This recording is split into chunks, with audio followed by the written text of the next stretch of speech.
Welcome to Lost in Revision. All of our content is public domain literature, fairy tales, and folklore. We are here to celebrate the original literature, not just read the modern sanitized versions. We post short segments of stories daily and monthly full episodes where we read and discuss popular classics. You may have noticed that our Paul Bunyan episodes are gone. That is because now that The Railway Children is almost complete, we will be re-releasing them in order so everyone can catch up. I did schedule the full first chapter to get y'all started, and I will just continue to release the daily normal episodes after that. Come and find us on Patreon to listen to the full chapters early and without interruption. Any support you can offer helps keep this podcast going and you entertained. All of our music is by Nathan Hubble and is used with his permission. Thanks, and enjoy the show. Chapter 14. The End. Part 1. Life at the Three Chimneys was never quite the same again after the old gentleman came to see his grandson. Although they now knew his name, the children never spoke of him by it, at any rate, when they were by themselves. To them he was always the old gentleman, and I think he had better be the old gentleman to us too. It wouldn't make him seem any more real to you, would it, if I were to tell you that his name was Snooks or Jenkins, which it wasn't, and after all I must be allowed to keep one secret. It's the only one. I have told you everything else, except what I am going to tell you in this chapter, which is the last. At least, of course, I haven't told you everything. If I were to do that, the book would never come to an end, and that would be a pity, wouldn't it?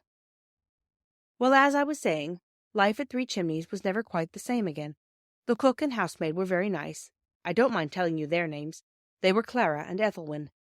But they told Mother they did not seem to want Mrs. Viney, and that she was an old muddler.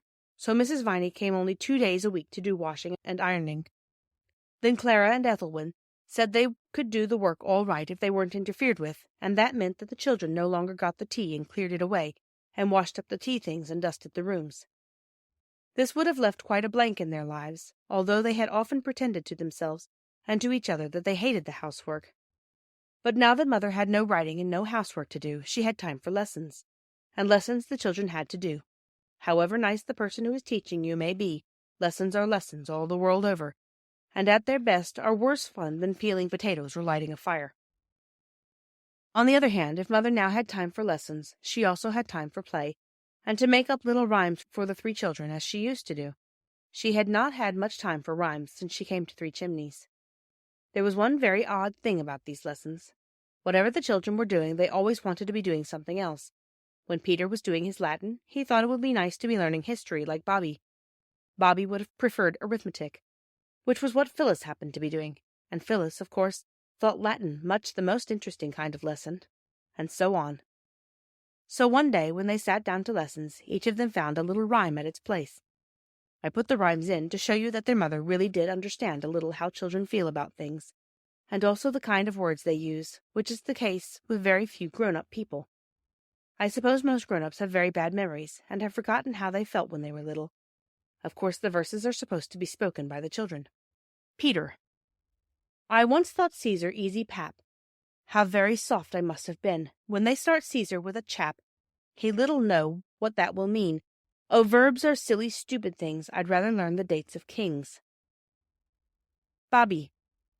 The worst of all my lesson things is learning who succeeded who, in all the rows of kings and queens, with dates to everything they do, with dates enough to make you sick. I wish it was arithmetic.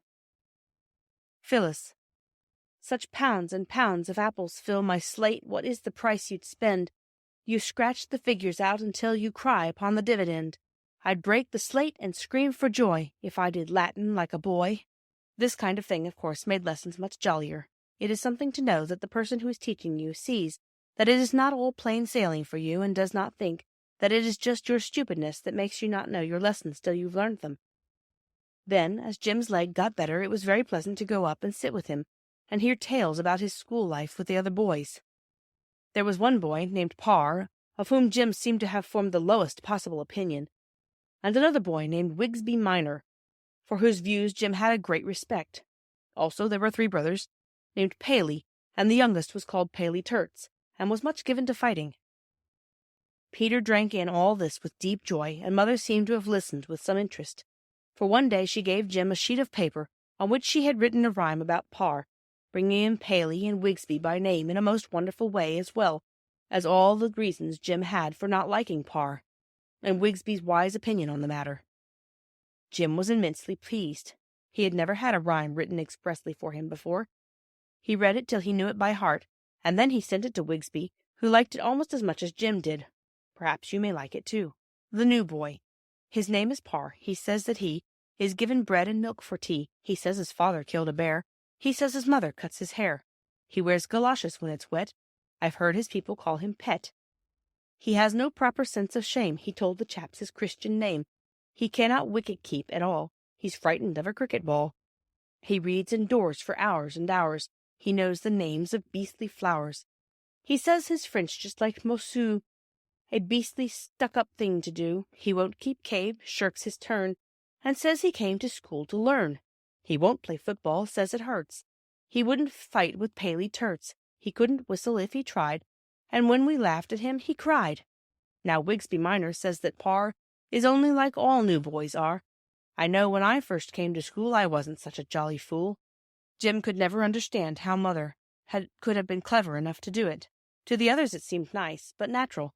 You see, they had always been used to having a mother who could write verses just like the way people talk, even to use the shocking expression at the end of the rhyme, which was Jim's very own. Thank you for joining us today. I would like to thank all of our supporters on Patreon. Your support helps pay for all of the things that podcasting requires and helps keep this show alive and growing. Feel free to fact-check us and offer suggestions to make our show better for you. You can send us an email at lostinrevisionpodcast@gmail.com. Don't forget to follow and give us a good review anywhere you listen, and share with your friends and family. There's a lot more waiting for us all at the end of the road.